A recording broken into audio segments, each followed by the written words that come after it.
Диуана көбінесе кедей немесе қаңғыбас түрінде кездеседі. Диуана парсы тілінен аударғанда дүниеден безіп Құдай жолына берілген адам деген мағынаны білдіреді. Диуана араб сөзі, қазақшаға аударғанда ақылды адам. Тіпті араб тілінде кездесетін лапас деген сөз диуананың киімінің атауы. Оның әлем-жәлемі жоқ, жақасыз және жеңі ұзын, ақ матадан жасалған шапанға ұқсас. Ал Мәшһүр Жүсіп өз шығармаларында диуана сопылыққа бет ұрған, дүниені ойламайтын адам деп тұжырымдайды. Көбінесе диуаналар азан шақырып қойған есімдермен аталмай, лақап аттармен танымал болған. Диуаналар разығын жаратқан иемізден тілеп, тақуа, көп сөйлейтін, тыйым талғамайтын, еш кесіпсіз ел кезіп тіршілік етеді. Диуана мен әулиенің бірінші сипаты олардың керемет күш иесі болуында.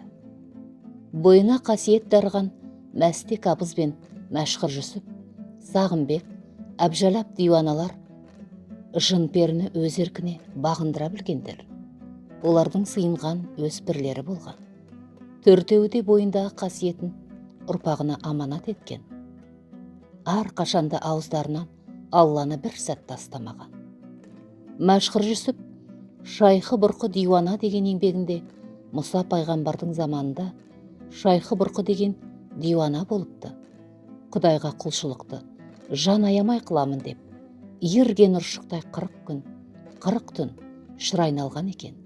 Заңғар биік таудың басына шығып, ал мен Құдайға кеттім деп, төмен қарай құлайды екен.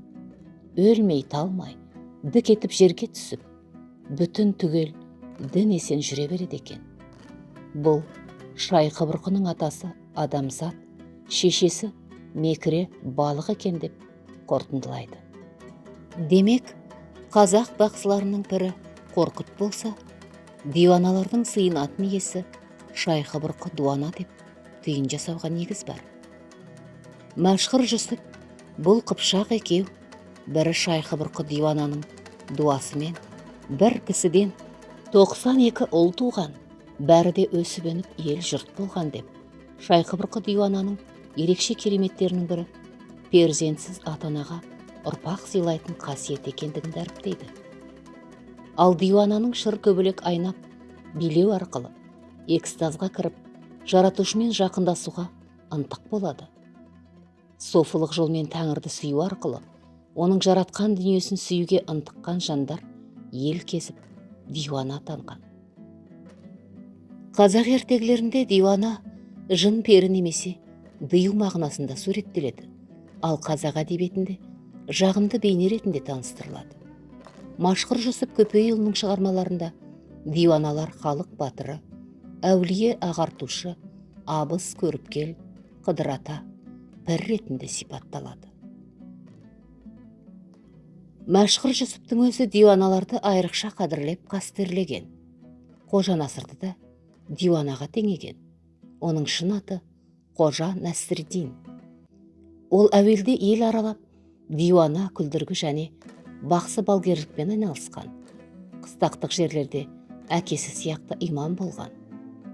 Есімі танымал Илья Муромецтің өзі бала кезінде дертке шалдығып, кедейдің күнін кешкен. Бір күні тентіреп жүрген диуана шал келіп, садақа сұрайды. Бала мешел екенін айтады. Диуана: сен қол-аяғыңды қимылдат дейді. Бала қимылдатса, қол-аяғының жаны бар екен. Ол зыр қағып жүріп, диуанаға қалаған сусынын әкеп береді. Шөлі қанған диуана ғайып болады. Ал бала бойында орасан күш бар екенін сезініп, ата-анасына барады. Осыдан бастап ол батырлық харекеттер дей бастайды. 20 ғасырдың басында Әбжалап диуана қайтыс болып, оның денесін арулап жуу кезінде Мәшһүр Жүсіптің өзі шәйнекпен су құйып тұрып: мына төбеміздегі шоқ бұлтты көрдіңдер ме? Ол бізге көлеңкесін түсіріп тұр. Әбжалап тегін кісі емес деген. Кейін бейіт басына барып диуананы ораған кигізді ашқанда, Әбжалап диуананың денесі жоқ болып шығады. Бұған дейін адамдар үстінен бір топ шағала ұшып өткені еске алынады. Сонда Мәшһүр Жүсіп: Әбжалаптың денесі көрде жатпайды, менің мүрдем білінбес десе керек.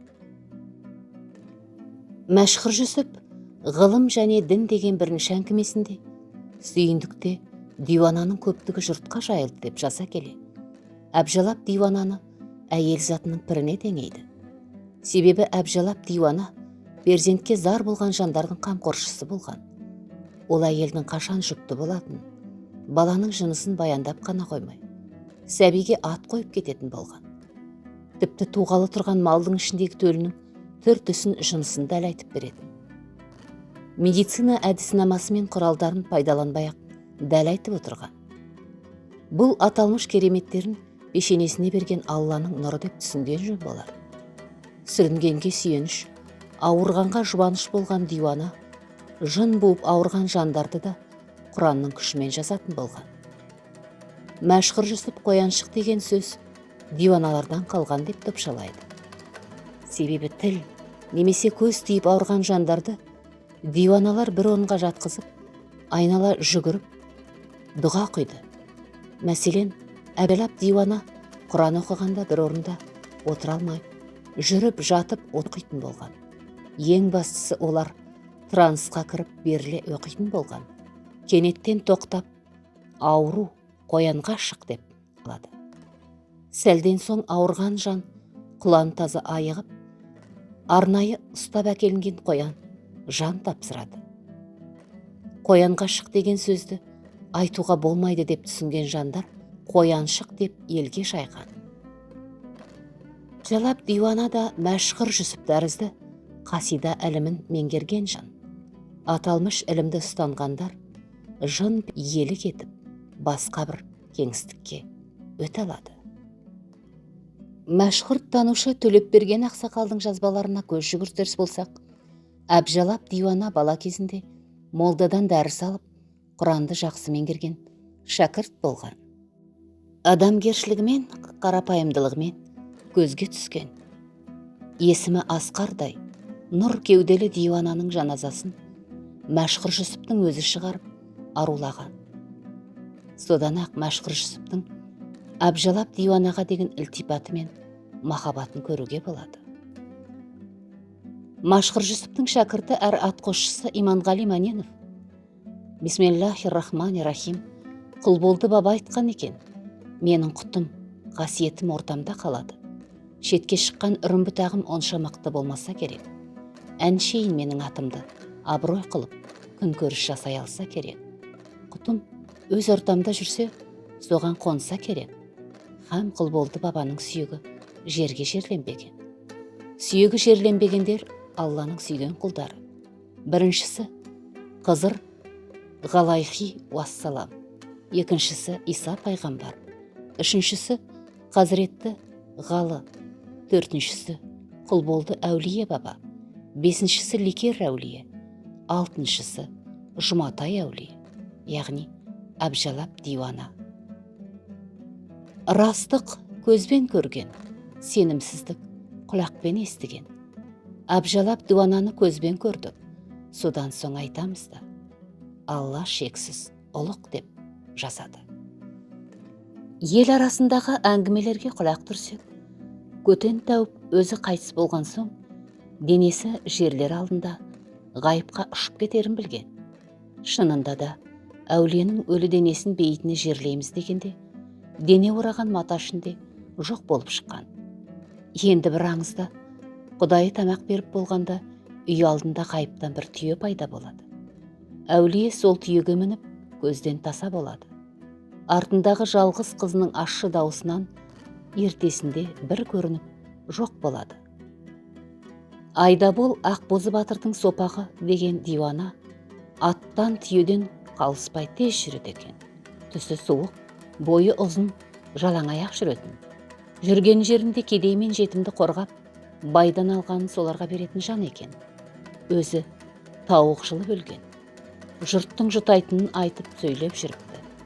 Өлген соң денесі көрден ғайып болған деседі. Мәшһүр Жүсіп шығармаларында орманшы, батыр диуана, ақбура, Шалқыма диуана. Қаржас Ескендір диуана.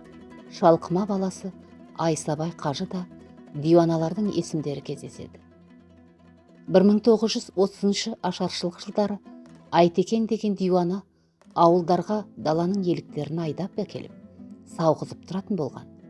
Айтекең диуана жас кезінде ана ауылға кеттім деп кез келген өзеннің үстінен жүгіріп өтіп көзден ғайып болады екен. Ғайып ерен 40 жылден жіберді деп, еліктерін қадір тұтып, сүтімен қоректеніп, ауырғандарын емдеген. Әулие өлік емес, тірік деген, қолдай көр біздей кәріп бейшараны деп, Мәшһүр Жүсіптің өзі жолаушылап өтіп бара жатып, Әбжалап диуананың зиратына соғып, Құран бағыштап, ұзақ отыратын болған. Бүгінде Әбжалап диуананың мазарына барып, зиярат етушілер саны артуда. Мәшһүр Жүсіп әулиелерге зиярат қыла келдім деп, зияраттың сауабы да пайдасы да бар екенін ескертеді.